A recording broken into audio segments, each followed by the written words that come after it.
Hey guys, Josh again here with Windy City Equipment. We're going to continue on with our Volume 2 series, How to Run a Successful Service Business. I believe this is going to be episode 6, and this is protecting yourself, making sure invoices are worded properly. Now, this is very important. There are a lot of companies out there I see that miss this very important step. Every time you go into a commercial kitchen and you work on a piece of equipment, you and your company are liable for that piece of equipment. Okay, so it's very important that when you do perform a task on a piece of equipment, any piece of equipment, and any kind of task, that you word those invoices properly, just in case something were to happen down the road, they can't come back to you and try to sue you.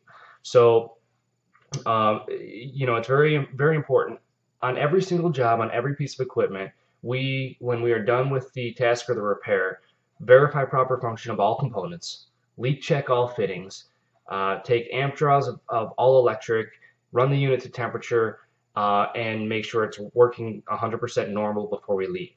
We also note on the invoice that we did that, okay? Because, God forbid it develops a gas leak, 2 years later. I know it sounds stupid, but I've seen it before. They'll pull the invoice and they'll say, well, this company didn't say anything about a gas leak, so how are we to know that that gas leak wasn't present when they were working on it? And in this day and age, believe me, even if they don't win the argument or the case, you don't want that headache.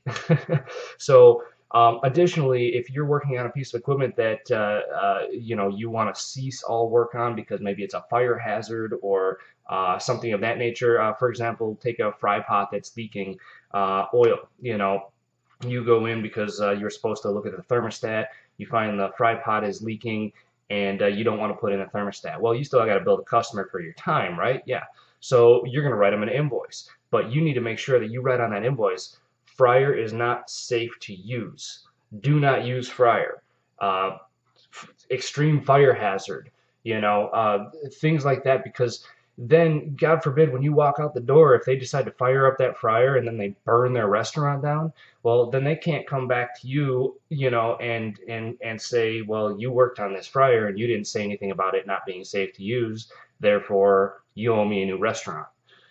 You kind of get what I'm saying? So you don't want to put yourself in harm's way, and you can avoid that, at least aspects of it, by making sure that your invoices are worded properly. Okay, so that's all I got for you this week. Thank you very much for watching, and we'll catch you next week.